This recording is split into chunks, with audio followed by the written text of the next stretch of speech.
Esteemed viewers, in this tutorial we will clearly explain the essentials of transportation layer. Therefore, it comes like tutorial number 1 and there are several tutorials to follow.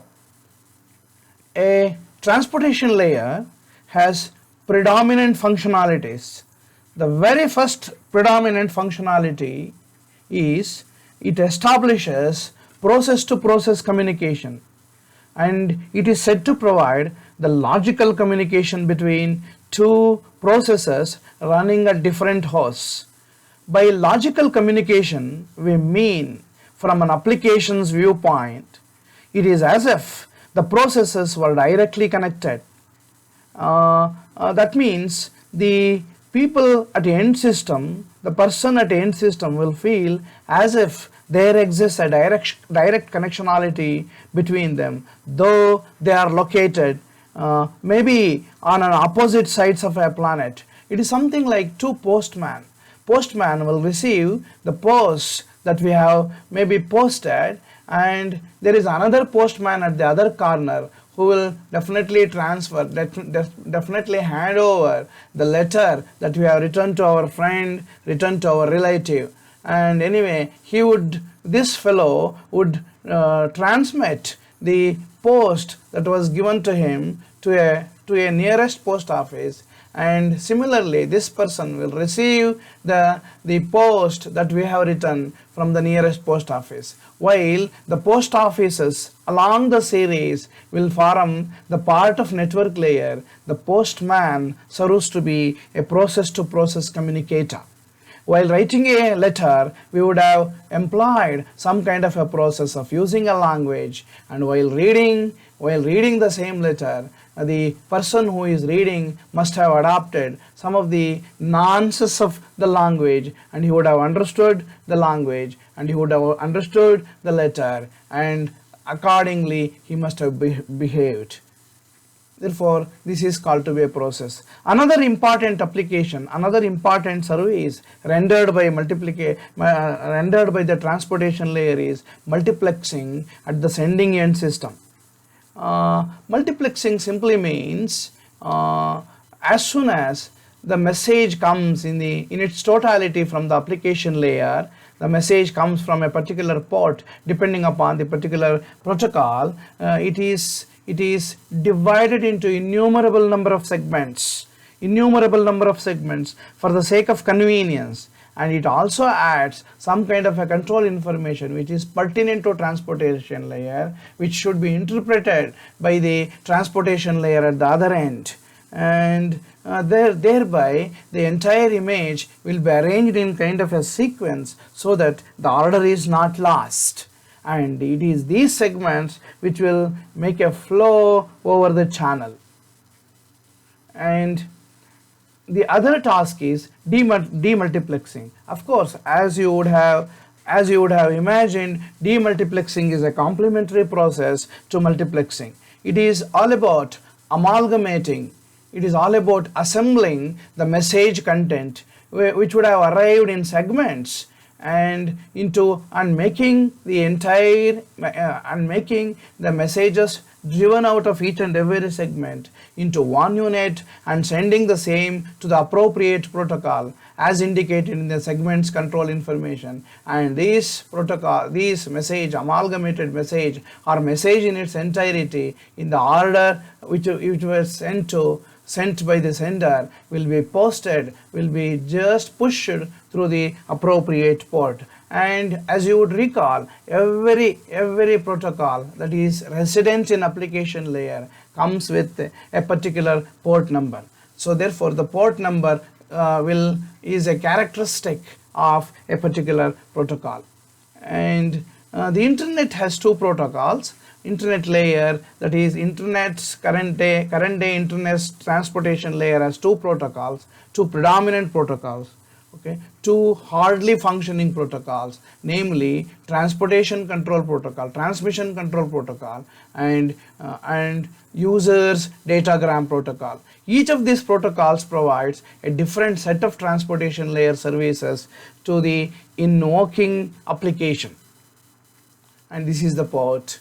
Anyway, Now, transportation layer multiplexing and demultiplexing requires that the sockets have unique identifiers, as you would have guessed, and that each segment has special fields that indicate the socket to which the segment is to be delivered. These special fields are the source port number field and the destination port number field. Source port, and this is a typical format of the UDP segment or TCP segment. Of course, TCP segment is much bigger than this for various reasons, which will be communicated to you in the next protocol, in the next tutorial. Anyway, this is a very simple segment, maybe segment of UDP. It has source port number, which indicates the kind of protocol which has generated the message, or the kind of distributed application, and destination protocol, destination port number indicates as to which port number, to which port this particular message is to be handed over. So destination port number also indicates the kind of protocol that should receive the application related message at the receiver's end. And there are some of the other header fields over here which will govern, which will control the various essential activities at the transportation layer.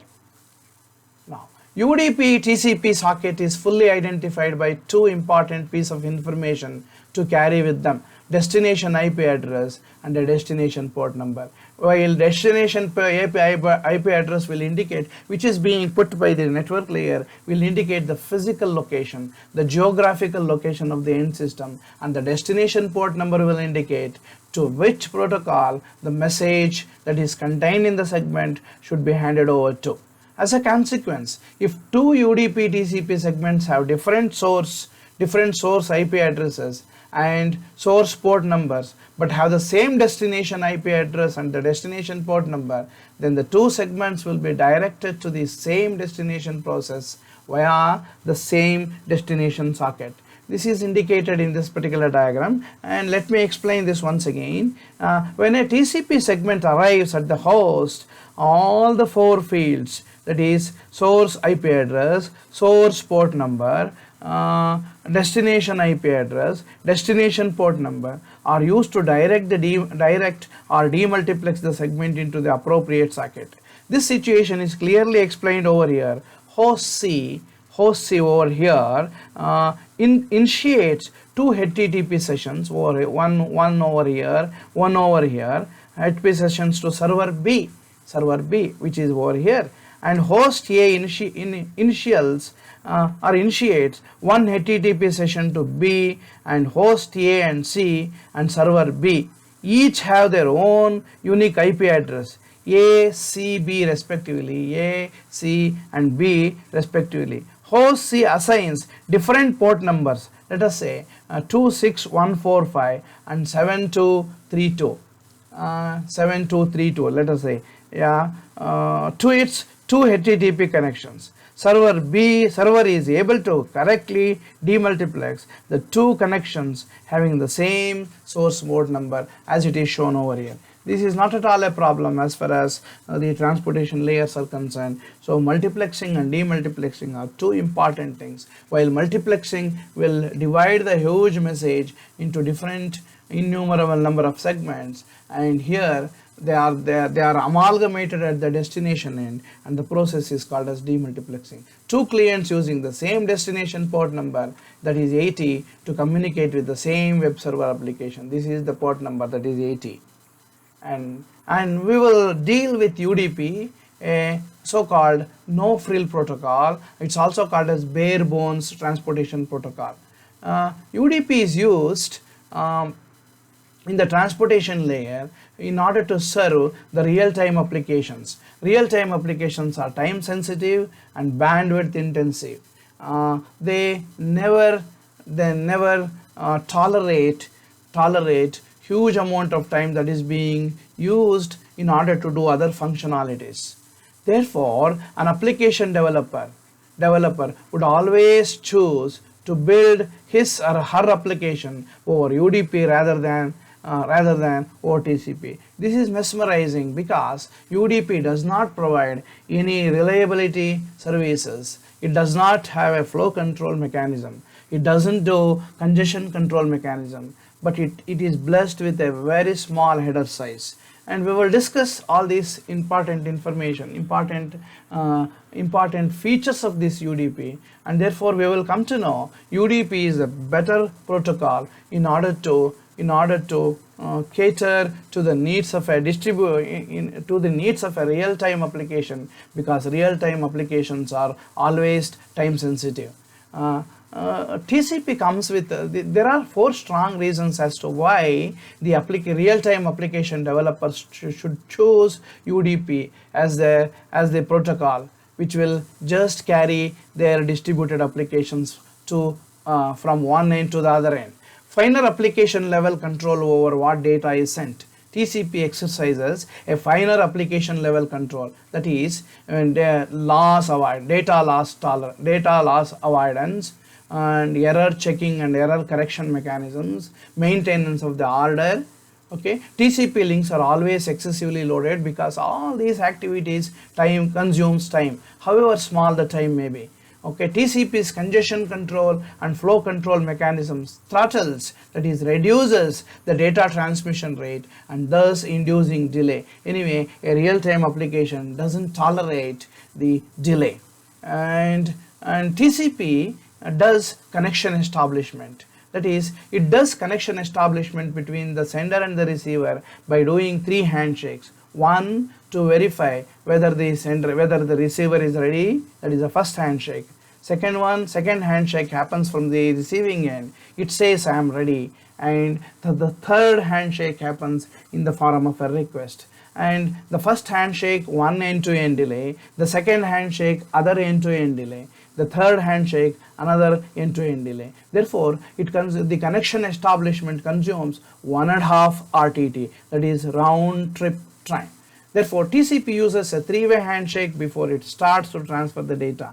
UDP just blasts away without any formal preliminaries. Thus, UDP does not introduce any delay to establish a connection. This is probably the principal reason why DNS runs over UDP, that is domain name service runs over UDP other than TCP. HTTP uses TCP rather than UDP since reliability is a critical issue as far as web pages in the text. TCP maintains connection state information in the end systems. This connection state includes receive and send buffers, congestion control parameters, and sequence and acknowledgement number parameters. UDP, on the other hand, does not maintain connection state information and does not track any of these parameters. For this reason, a server devoted to a particular application can typically support many active clients when the applications runs over UDP rather than TCP. Therefore, it can handle many number of UDP segments because TCP demands several let us say login details and other details to be maintained or to be recorded. Small packet header overhead is another important feature of UDP, and it has only 8 bytes of size while the TCP segment has 20 bytes of header. This really induces, since there are innumerable number of segments involved, okay, and this 20 bytes will become a multiplication factor, and it really delays. This really contributes rather to the transmission delay, while here transmission delay is minimum. It happens within no time. If we say that so, and with still in spite of all these things, that is UDP not providing any of the facilities, any of the reliability issues or flow control or congestion control to a distributed application, still it is preferred because the application developers will have taken care to see that their distributed applications or their developments will be encoded properly so that they will be able to mitigate, they will be able to adjust, and they will be able to do everything in a very time sensitive manner. And here are some applications, and here is a very important information to our respected viewers as to what are the applications and what are their application layer protocols and what are the underlying transportation protocols.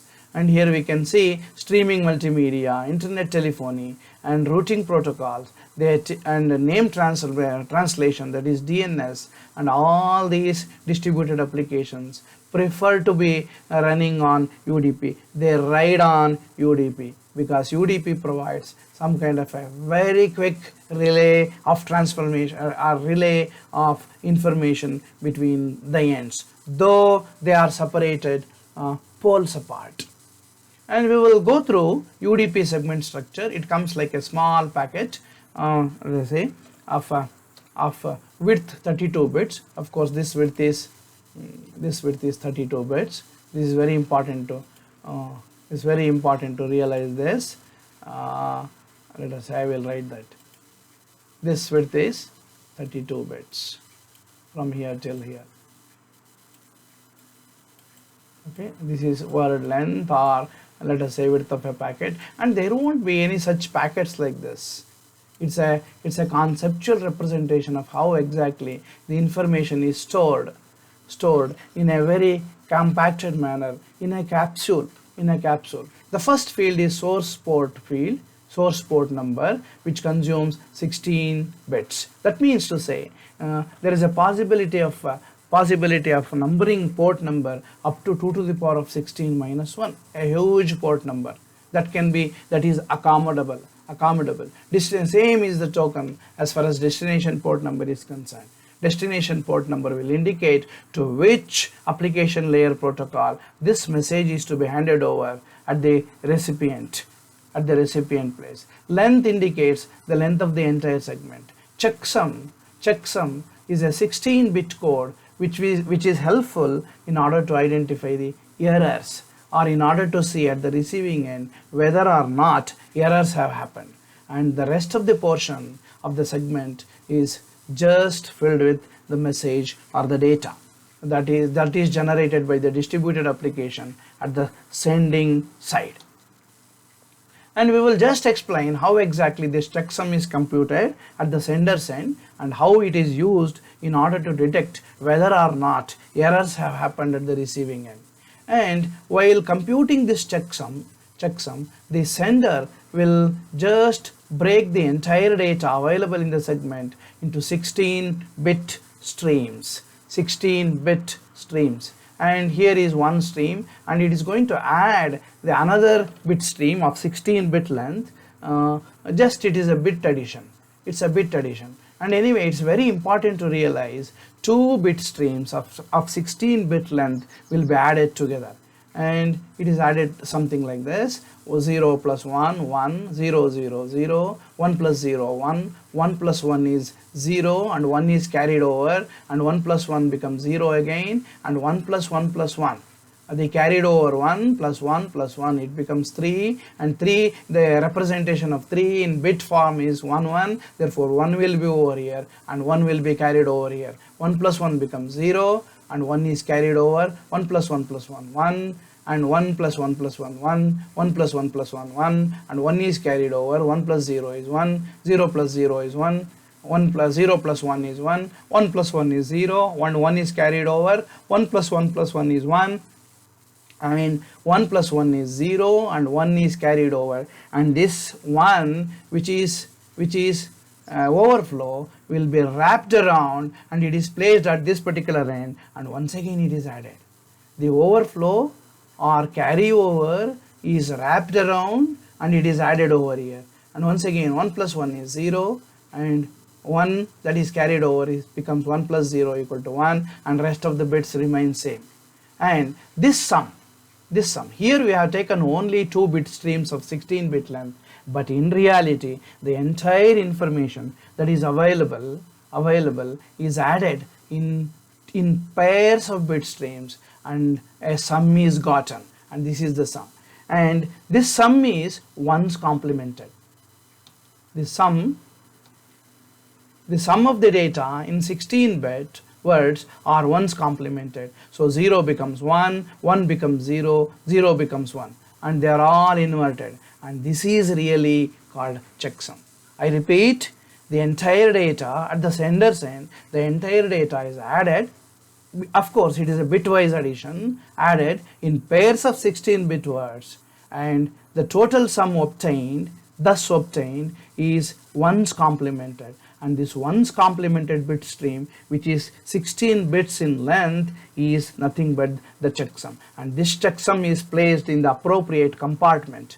And when the receiver receives, and he will get this particular checksum, and he will add the entire data along with the checksum. And if no errors are happened at the receiving end, this should be the sum of all the things. And since the receiving end adds the ones complement also, which is available as the checksum, what the receiving end should get is, and this is the checksum anyway, and at the receiving end, the entire bit data available in the segment is added in pairs of 16-bit words along with the checksum. This is very important. If no error has happened, all the bits must be ones. Something like this: 0 and 1, 1. 1 plus 0 is 1. 1 plus 0 is 1. And everything should turn out to be 1 if no errors have happened.